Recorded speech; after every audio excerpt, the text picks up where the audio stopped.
네, 오늘은 예배에 관한 말씀 마지막 그 봉헌과 그 봉헌의 중요성 또 주대심의 고백에 대한 말씀을 드립니다.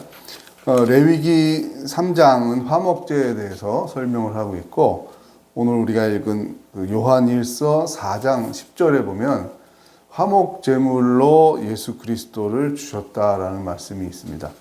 제물은 제사자가 드리는 거죠, 하나님께.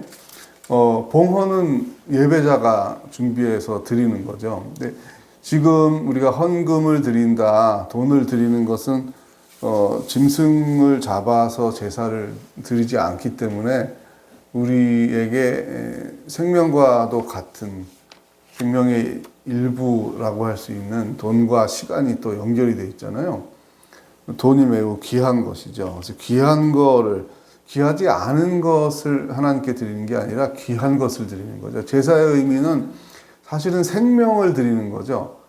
우리 생명이 정말 죽을 만한데 혹은 죽어서 마땅한 그런 죄를 졌음에도 불구하고 하나님 은혜로 살고 있습니다. 제사자의 마음이고 경외의 마음이라고 여러 번 설명을 드렸습니다. 우리는 하나님의 사랑과 은혜로 지금 살고 있습니다. 근데 그것을 이제 기본적으로 기독교인은 다 알고 있고 그렇습니다라고 동의를 하지만 그래도 표현을 해야 되는 거죠. 아내와 남편이 서로 사랑해서 살고 있지만 표현을 해야 되는 거죠. 일상 가운데 구체적인 삶과 행동 가운데 표현이 돼야 하는 거죠. 또 5월은 가정의 달로 많은 날들이 있지 않습니까? 어린이날, 어버이날, 스승의 날. 이것도 역시 친한 사람들끼리의 날이지만 뭘 또 이런 걸 기념하냐 할 수 있지만 그렇지 않죠. 이 날에 또 고마움과 사랑함을 표현하고 있습니다. 재물은 하나님과 사람 사이의 죄로 인하여 막힌담 혹은 두려움과 죄책으로 인해서 열등감과 자학과 상처로 인해서 막힌 담을 허물어 내는 그런 예배의 핵심 요소라고 말할 수 있습니다. 하나님께 범죄한 사람들은 멀어지게 되는 거죠. 하나님을 친밀하게 그 눈을 볼 수 없어서 창세기에도 보면 하나님의 낯을 피하여 숨었다라고 말하고 있습니다. 또 벗은 것을 부끄러워한다고 말하고 있습니다. 하나님이 나를 보면 나를 죽일 거야 라는 근본의 두려움이 생긴 것이죠. 그래서 이스라엘 사람들도 하나님을 그렇게 좋아하고 경외하고 예배했지만 하나님을 만나면 죽는다 라고 그런 두려움을 가지고 있었어요. 어떻게 하면 우리가 살 수 있을까? 그게 경외의 마음이죠. 그래서 존경하지만 거기에는 두려움이 포함되어 있는 존경을 말하고 있습니다. 그래서 경외라는 말이 상당히 중요하고 예배의 핵심적인 마음이라고 말씀을 드렸습니다. 제물을 드리는 자의 마음은 경외예요. 무서운 거예요. 그냥 가벼운 마음이 아니에요. 사실 그걸 생각해 보면 우리가 예배 시간에 쉽게 늦기도 하고 빠지기도 하고 하는 걸 보면 처음에 이 제사를 드렸을 때 그 짐승을 죽였을 때 그 경외심은 우리가 많이 못 쫓아가고 있는 거죠.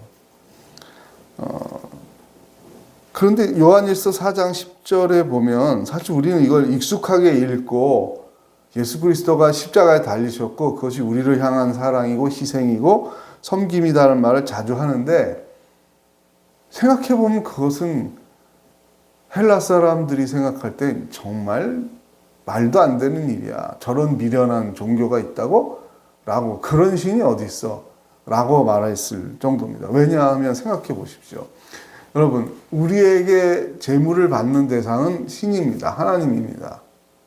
하나님이 우리에게 제물을 바치는 건 그런 신화는 없죠. 어디에도 없죠. 그런데 하나님이 가진 것 중에서 어떤 일부를 우리에게 줬다 그래도 그건 황송한 일인데 잠깐 끊고 사극을 생각해 보면 임금의 교지, 임금이 직접 내려오는 게 아니잖아요. 조선시대 사극을 보면 임금의 뜻이 담긴 종이를 가지고 와서 얘기를 하는데 전부 그 안에 앞에 엎드리잖아요. 그 경외심이잖아요. 그런데 굉장한 그 충신과 공을 세운 사람에게 임금이 술과 그 안주를 보내는 장면을 봤어요. 그 어사주라고 그러더라고요. 그러니까 임금이 보내준 술과 떡을 감히 황송해서 받지 못하고 전부 꿇어서 엎드리면서 성은이 만극하나이다 하면서 이렇게 받더라고요. 근데 여러분 요한일서 4장 10절은 지금 무엇을 말하고 있습니까? 하나님의 아들을 우리에게 제물로 줬다라는 이야기입니다. 이것이 복음 메시지 아닙니까? 제사자가 제물을 준비하는 거죠. 예배자가 봉헌금을 준비하는 거죠. 그런데 지금 이건 어떻게 되는 겁니까? 그러면 예수 그리스도를 제물로 준비한 분은 누굽니까? 하나님입니다. 성부 하나님입니다. 창조주 하나님입니다. 창조주 하나님이 우리에게, 인간에게 자신의 아들을 제물로 보내면서 제사를 드리고 있는 겁니다. 예배를 드리고 있는 겁니다. 그러니까 바울의 설교를 들은 헬라 사람들이, 철학의 헬라의 많은 신들의 계보를 알고 있는 이 사람들이 저런 미련한 종교가 어디 있냐, 저런 신이 있다면 신들의 계보에서 제일 밑에 있는 신이구나, 이렇게 얘기했습니다. 그래서 바울이 서신을 쓸 때 얘기합니다. 헬라인들에게 십자가의 도는 미련한 것이다 라고 말합니다. 그런 거죠. 여러분 깊이 생각 안 해봐서 그렇습니다. 이게 얼마나 엄청난 일인지.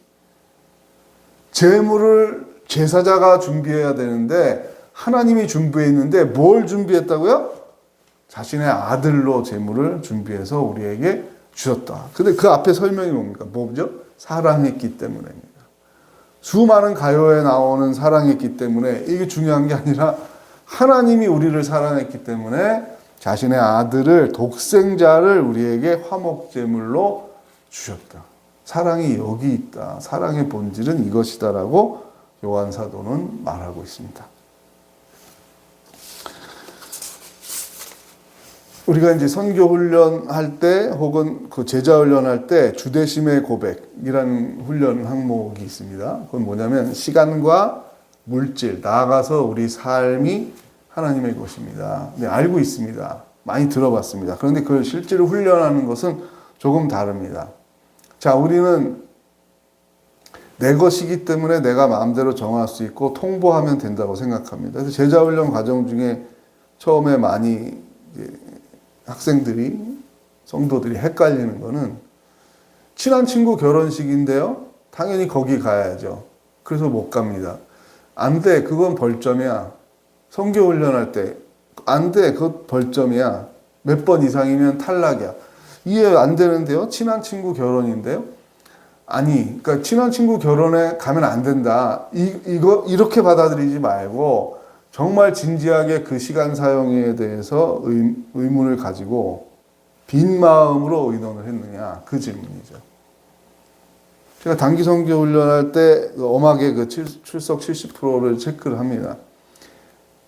그런데 80%를 채운 경우에도 그 결석의 사유가 그냥 뭐 월드컵 한창이었거든요. 2002년도 노량진교회 갔을 때. 왜 안 왔어? 선교훈련. 그랬더니 그날 경기가 있었어요. 한국 축구 보러 갔어요. 저는 80% 달성했는데요.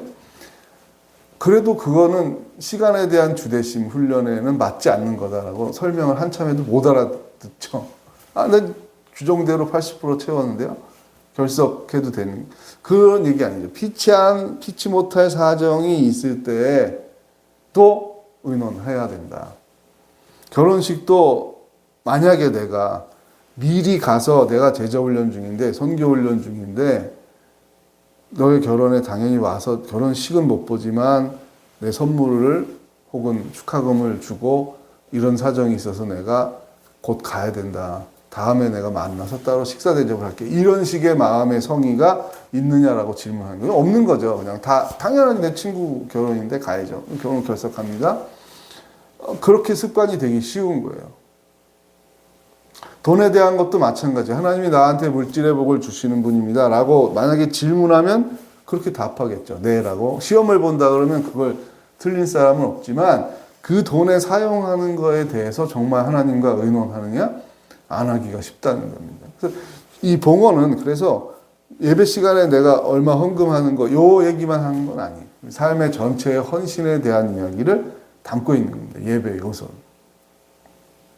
참 어렵죠. 목회자들에게도 참 어려운 겁니다. 이런 얘기를 합니다. 수입이 많으면 많아서 헌금하기 힘들고, 왜냐하면 헌금 액수가 커지니까요. 수입이 적으면, 아유, 전체도 적은데 여기서 또 헌금을 해? 그래서 힘들고, 그런 거예요. 그래서 잠언에도 보면 나로 너무 부하지도 않게 하시고 너무 가난하지도 않게 하소서, 그게 지혜의 기도라고 말하고 있습니다. 제 유튜브의 제목을 인간미 연구소, 인간미, 아름다움이죠. 사람의 아름다움이 뭘까? 우리는 주로 이제 영상 세대니까 외모의 아름다움에 집중하게 되잖아요. 그런데 하나님이 보시는 아름다움, 우리가 성경에도 보면 하나님의 아름다움을 보라는, 하나님의 몸매를 보라는 얘기가 아니겠죠. 그리스도의 헌신이 아름답다고 말합니다. 그리스도의 헌신을 닮은 우리 성도의 삶이 아름답다고 말합니다. 네. 제 유튜브에 보면 그 오드리 헵번 늙은 그 얼굴이 주름이 한국 사람보다 마르니까 더 서양 사람들이 더 쭈글쭈글한 것 같아요. 그러나 그 외모에 신경을 쓰지 않고 아프리카에 굶는 어린이들을 안고 있는 오드리 헵번의 사진을 보고 저는 로마의 휴일 때보다 당연히 외모가 뭐가 더 아름답냐, 그럼 로마의 휴일 찍을 때가 훨씬 더 아름답죠.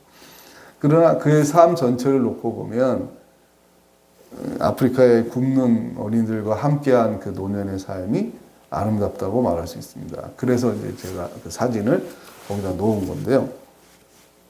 저도 청년들 지도하면서 청년들의 순수한 신앙에 오히려 감동하고 제가 부끄럽고 또 본받아야 되겠다라고 생각한 경우들이 몇 번 있습니다. 그래서 제가 쓴 책에도 벌써 소개를 하고 있었는데, 제가 놀라웠던 일, 야, 이건 정말 생각하지 못했던 봉헌이다, 헌신이다 라고 생각한 거 몇 가지를 소개를 하겠습니다.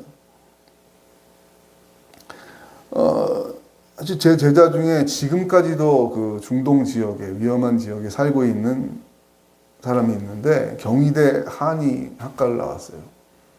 얼마나 가기도 어렵고 졸업하기도 어렵습니까? 공부가 얼마나 힘듭니까? 2000년 초반에도 한의원 잘 개업을 하면 월 1,000을 번다고 그랬을 때예요. 그런데 그걸 다 포기하고 팔레스틴 사람들이 너무 불쌍한 마음을 하나님이 주셨대요. 나라 없이 떠돌면서 또 폭격 맞으면 죽고 병원이 없어서 죽어가는 그 어린이에 대한 이야기를 본 거예요.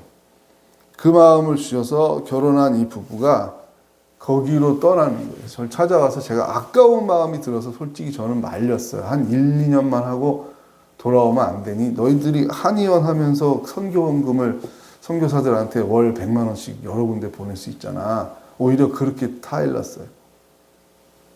그런데 그들의 말은 저를 부끄럽게 하더군요. 이미 저에게 준 것이 너무 큽니다. 거기에 가서 그 어린이들 한 생명을 내가 전도할 수 있다면, 제가 그 얘기도 했거든요. 이슬람으로 태어난 사람들이라 10년에 한 가정 전도하기도 어렵다 그러더라고. 나도 아는 사람들 얘기 들어봤거든. 그래서 막 말렸어요. 평생 한 가정만 전도해도 저희는 헛되지 않다고 생각해요. 우리가 배운 이 의술이 돈을 벌기 위한 것이 아니라 생명을 고치고 하면서 그 마음을 치유할 수 있으면 좋겠어요. 한의사이기 때문에 비자가 나오지만 그게 목적은 아니고 그 마음을 고쳐서 하나님 사랑을 전해주고 싶다는 거죠. 지금도 저에게 선교 편지가 오고 있습니다. 거기가 전쟁하면 에집트로 갔다가 또 되면 다시 들어갔다가 또 시리아로 갔다가 시리아가 또 이스라엘이 폭격하면 또 요르단으로 갔다가 이렇게 돌아다니면서 중동에서 살고 있습니다. 또 청년들이 여러 부서를 나눠서 여름에 봉사활동을 했는데 다 귀하고 같이 있는데 저한테 상당한 충격을 줬던 일이 있습니다. 그건 뭐냐면 헤비타트 운동이에요. 이것은 15일 동안 여름에 노동을 하는 거예요. 집을 지어주는 거예요. 집이 없는 사람, 집을 살 수가 없는 사람들, 재난을 당해서 한꺼번에 집과 재산을 모두 날린 사람들, 이런 사람들에게 집을 지어주는 건데, 기가 막힌 것은 재료비만, 그러니까 자재만 미국에 본사가 있는데 미국에서 오고, 나머지 숙식비는 봉사자들이 내야 되는 회비예요. 1박에 10,000원씩이에요. 그래서 15일이면 15만 원을 내더라고요. 15만 원을 내고 15일 동안 가서 노동을 하는 거예요. 여름 휴가와 모든 그것을 반납을, 여길 갈 사람들이 1,000명을 모은다 그래서 제가 속으로, 세상에 이게 돼? 1,000명이 15만 원을 내고 간다고? 그런데 1,000명이 갔어요. 우리 팀장이 돌아와서 보고를 하는데 다 까맣게 그을렸는데, 짧은 1분짜리 동영상 보이 테이프를 끊으면서 전부 1,000명이 울어요. 억울해서 울까요? 아니죠.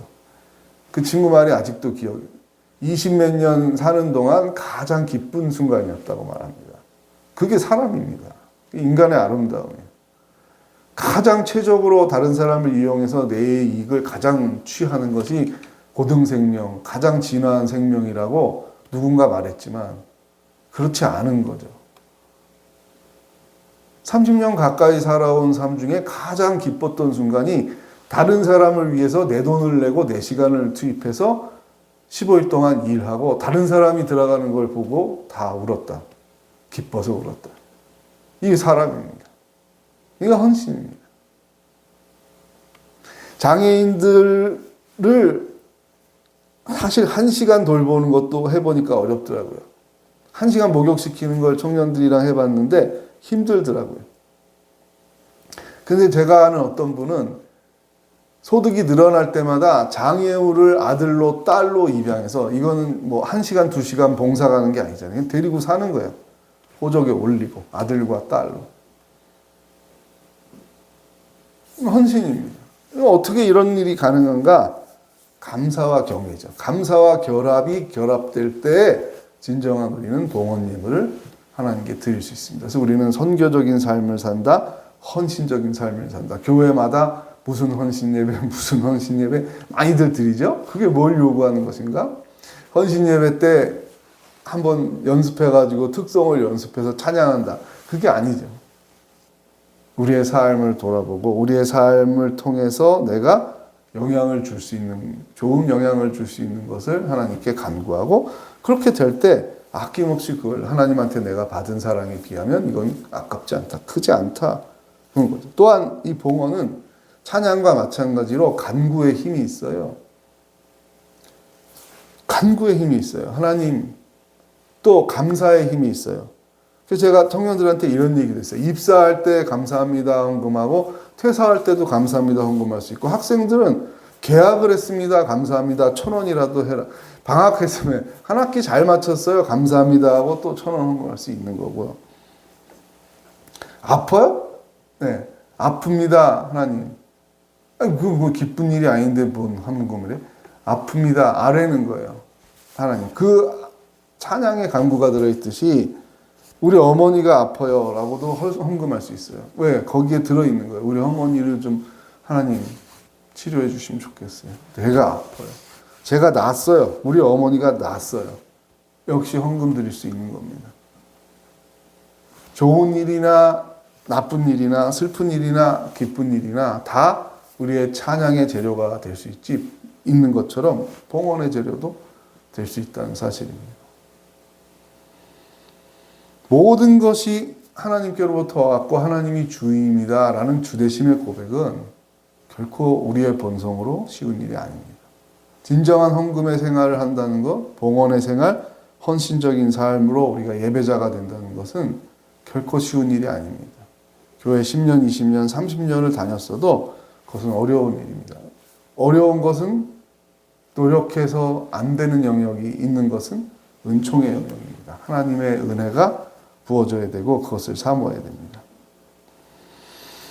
우리 성도들, 하나님께 감사와 경외가 우리 마음의 중심이 되길 바라고, 그 예배 가운데 봉헌의 삶, 헌신의 삶, 이웃에게 유익을 주는 삶을 살게 되기를 바랍니다. 기도하겠습니다.